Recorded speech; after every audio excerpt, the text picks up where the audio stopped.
Hello everyone, I'm Denise from the University of Sewing, and I've got another block for you today from Granny's 1930 Sampler, which is our sampler pattern. It's a very nice book written by Ricky Timms that we are working our way through slowly but surely. This time, we're going to talk about this block. This is block number 17. This you may recognize as a New York Beauty. I never really understood before what that name was, but when I look at the block now, I see the crown on the Statue of Liberty, and I get it, New York Beauty, aha! I don't know about you guys, but when I first looked at this block, I thought, that's pretty intimidating. That looks like one of our more challenging ones.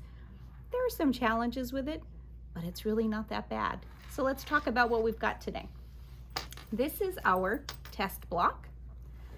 So you see some nice sharp points here. This unit here is done with paper piecing that you're familiar with at this point. We do have some curved seams, and you have the option. You can either do traditional curved piecing, which can be a little challenging, or this time, look what we've done. It's just applique. It's sewn right on top, which makes that curved piecing a little easier. So I have to tell you, after doing the test block, I thought this one really is not so bad. Let's talk about some of the tools and things that we're going to need to do this. All of the things that I'm going to show you are things that we have here in the shop. If you're local in the Bloomington, Indiana area, we'd love to have you come in and visit with us. If you're not local, we are online, universityofsewing.com, and all of these things are available on the website. You don't necessarily need these, but they will definitely make your experience doing this block a whole lot easier. So first we've got some paper for the foundation paper piecing.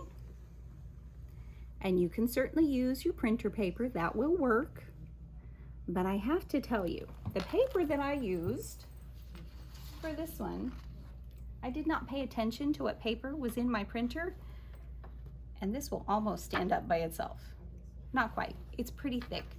And to take the paper off the back of this block was a little bit more of a challenge than I wanted to do. So I made sure when I did the second block that I did not use this paper. I went to the good foundation paper, and it was so much better. So if you're not sure about your paper, this is definitely a good way to go. For paper piecing, I also strongly recommend the Add a Quarter Plus ruler. We've talked about this one before. It's got a little lip built into it that fits up snugly against those seams so that you only take off that 1/4 inch seam, no more, no less. Takes some of the guesswork out of the paper piecing and helps you get those nice sharp lines and points. I also used, we're going to talk a lot about this today, the Mary Kay Buckley's Perfect Heat Resistant Template Plastic.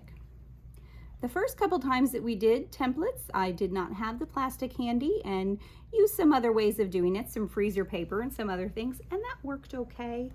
Some of the things that we're going to do today, we're going to iron around these seams, around the curves rather, to make them nice and smooth.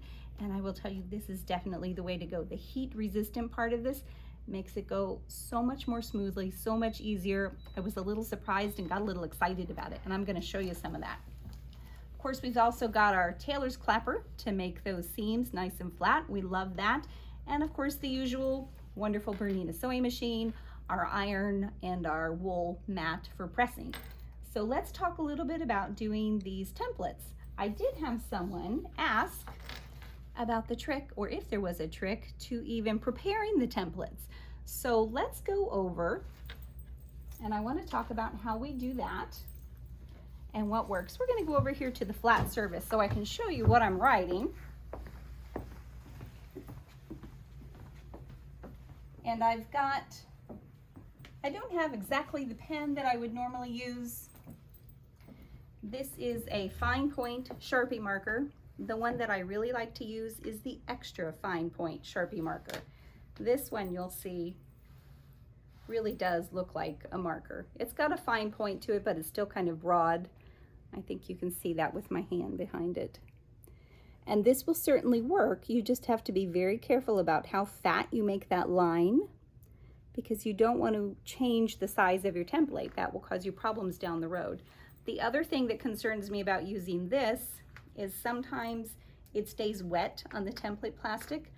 and then you might get it on your hands and transfer it onto your fabric, or you might just transfer it directly onto your fabric, which would really not be fun. So I'm going to show you how I do it, but keep in mind the Sharpie extra fine point marker is really the way to go. So what I've done is I've made a copy from the book. You could certainly just use the page in the book, but I find using the copy of the page, because it lays flatter, makes it a little easier. And I've just got a scrap of my template plastic here. So I'm just going to lay the plastic over top, and I'm hoping you can see the difference in the shading of where the plastic is. And pretending this is my extra fine Sharpie marker, really I'm just going to go right along here. And what I would do is I would go ahead and use one of my rulers and make a nice straight edge here. Go nice and slow, don't wiggle. After you've got it all marked, I'll just give you sort of a sample here. You can even mark these lines on it, the dots for centering. And you lift it up, and what I do is label it New York Beauty Arc Foundation Unit, so that I know later if I come back to this block, maybe it's not something I can finish today. Maybe I'm coming back to it a couple months from now and want to do something different with it. I can just pull out the pieces that I want. One of the other things to consider is when you're cutting it out, get out your junky scissors. Don't use your Gingers, don't use your Kai scissors. Get out the junky ones that you use for wrapping paper and that kind of thing. That will work cutting this. The other thought in cutting, I'm gonna make a nice fat line here and have Dave come zoom in a little bit. So if this marker line is the line that I have just drawn, and of course it would be much thinner, I'm going to cut just on the inside of that line. If this is my shape,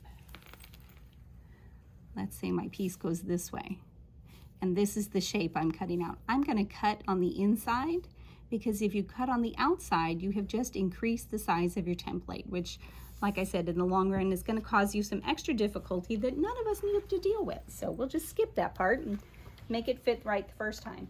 So I hope that helps. Again, this template plastic is really easy to use. It's very easy to see through. Let's see what we can do with our block. So this block is a little tricky in looking at the directions. It's pretty straightforward. I want to show you something in the book and see if I can save you a little hassle that I had. So as you look at the book, it's got fabrics needed, 1 through 5. Then here's an example of the units that we're going to assemble. And of course on this side it's got what to cut for each fabric. The interesting thing that I thought is fabric 1 is not necessarily the first unit, and fabric 2 is not necessarily the second. They're a little mixed up, so pay attention to what actually is A, which is actually fabric 3, and B is fabric 4. And what I found very helpful is just to put little paper labels on them, so I knew what was what and who I wanted to go where, instead of cutting out the wrong thing. So I hope that will save you a little hassle. Other than that, I think the directions are pretty straightforward. Let's talk a little bit more about our templates and how we use those. I have 2 copies of the templates here. I've got my heat-resistant template plastic in A, B, and C. I have marked the grain line on all of those. This one is where you're going to put on the fold, and we can talk a little bit about that too. But what you'll notice different is the sizes are a little off of the paper versions, and there is a reason for that. The plastic ones, I have cut off the seam allowance, because when I put it on my fabric, let's pretend this template piece is my fabric, I'm going to flip up the seam allowance. Not necessarily on this one, it's really more on the curves. But that way the seam allowance isn't in the way, and you can fold and get these nice curves. So we're going to talk a little bit about that. So first, make your printed copies, then do your template plastic, You're going to take your printed copy and mark your fabric and cut that out. When you've got those cut out, then you can go ahead and start with your foundation piecing. This is the first unit to do first. And it should go pretty quickly. And the one that we're going to finish today, I want to show you a little bit on this guy. Let's move Mr. Test Block over here. So here's what we've done with this one. And I've just got this last curve piece that we're going to add. If I flip this up and move that thread, you can see where I've got it already pressed to the wrong side of the fabric. And you'll see because it's curved, I do have some clips in that fabric. That makes it lay nice and flat instead of bunching up and wrinkling on me. And they're not super close. Maybe a little more than 1/4 of an inch apart. I just kind of eyeballed it. And on the straight part, you really don't need to do that. It really is for the curves. So we're going to attach these two, but let's talk a little bit about what's going on here. This block is a fantastic place to play with those bazillion decorative stitches that you have on your machine that you think, oh, I'll never use those. I forget they're there. I don't have a need for them. I'm a quilter. I don't use decorative stitches very often. This block is a great way to do it. And I will give you a hint too. If you've decided not to applique this part and you're going to do traditional curved piecing, sometimes it's a little off because that curved piecing can be a little tricky. If you find that you've lost your points, this is a great spot to do a nice wide, maybe flower something that will kind of hide those points and nobody will be none the wiser. So let's add this little guy. And what we're gonna do, I've got my trusty glue stick here, my very fancy, very special glue stick. You can certainly use applique glue. It comes in a much nicer pointed applicator tip so you can get it exactly where you want it. I think this works okay. We're going to take this one and we need a 1/4 inch seam. So I'm just gonna eyeball and I'm gonna glue right on here.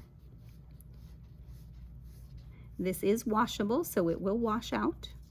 It's not super thick. You're not doing the whole thing, so don't worry about gumming up your needles. And then what we're gonna do is we're gonna place this. I'm lining up that 1/4 inch seam. I'm just kind of eyeballing it, but I'm also looking to make sure that my edges are nice and lined up.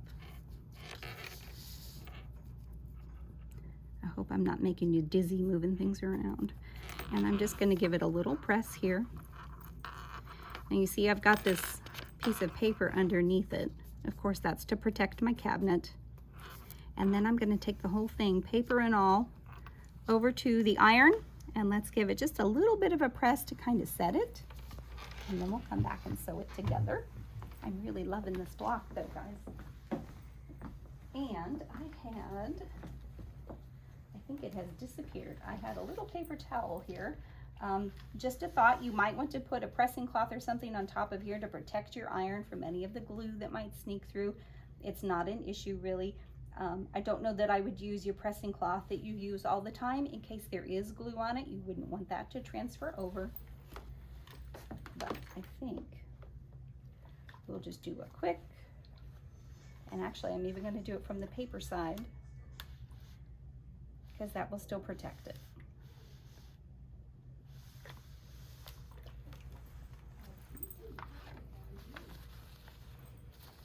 So that doesn't look half bad. I'm just going to do a little straight stitch along here to finish this guy up. But I do want to point out, while Dave's zooming in nice and close, when you're doing your paper piecing, before you take the paper off, do a little stay stitch about 1/8 of an inch all the way around that unit. So this line went the entire perimeter of this green and purple unit, and then I pulled off the paper. It gives it a little more stability, and especially with these curves, you do want to be a little careful. Anytime we're working with bias or curves, be careful not to stretch. Don't play with it too much. It's tempting to fuss, and then we end up distorting things a little bit. So let's take this guy over and finish him off.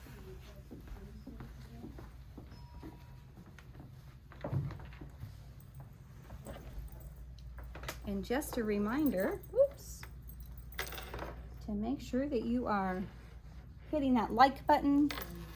Don't forget to share. If you haven't subscribed, what are you waiting for? We have enjoyed so much seeing everybody come in and hearing how their blocks are coming along. Okay, so I'm just going to go nice and close to this. Actually, you know what? Let's trade our thread out. Let's do that quick. And I am missing my scissors. When you want them, they're never around, right? Everything but. Let's see what we can find over here, Dave. There must be some scissors handy. There's probably 37 pair laying around here somewhere. Oh my. Well, we'll just stick with the thread that we have. But I will show you what we did have in mind, because this is kind of fun. This is a variegated thread, which is so much fun to do decorative stitches with. And a block like this is a great opportunity to play with this. And of course we have these here in the shelf. And we'll just do this way. I will tell you, playing at home, putting my block together, the hardest part, and the part that I spent the most time on, was trying to decide which decorative stitch to use. And I said to my husband, there's a problem with the machine. And he panicked. What? I said, there's too many options. I can't decide what to use. And we're just moving nice and slow through here.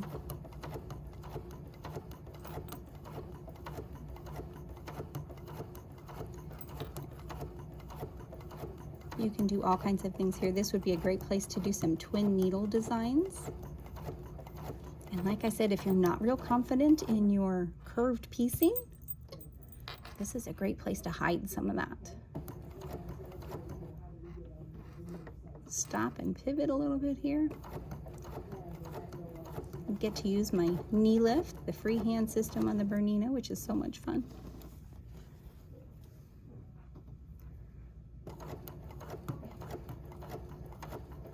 So next time we've got a pretty simple block. It's an Ohio star. Definitely an oldie but a goodie. But I certainly hope that you will not look at this block and panic, kind of like I did, and think, oh my, how is that going to come out? What's that going to look like? How am I going to put that together? Because really, it's pretty easy. And what I hope to do, let me give you an idea here. Stay tuned, because there may be a bonus video coming. I have an idea of putting 4 of these together and then doing something fun in the middle with the Bernina circular attachment with some fun decorative stitches. Wouldn't that be really neat? And of course with you could do all kinds of fun things with this block. I think it would be super cute. I would love to do one. I'm thinking red, white, and blue might be a fun way to go. So that is our block number 17, which again is the New York Beauty. We're not quite halfway through. We've got 42 blocks to do. So we are creeping up on that halfway point of block number 21. And just to give you a little hint, we're going to do something special when we hit that halfway point.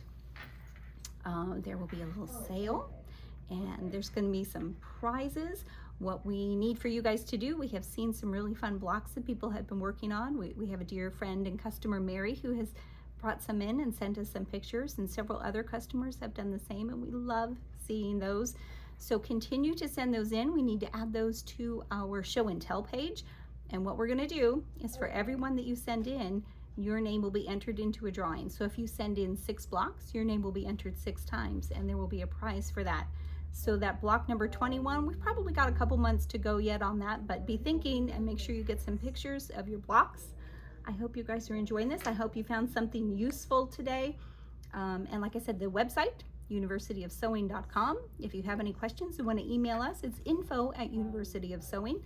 And of course, we're here in Bloomington, Indiana. Would love to see your smiling faces. Thanks for joining us, and we'll see you next time.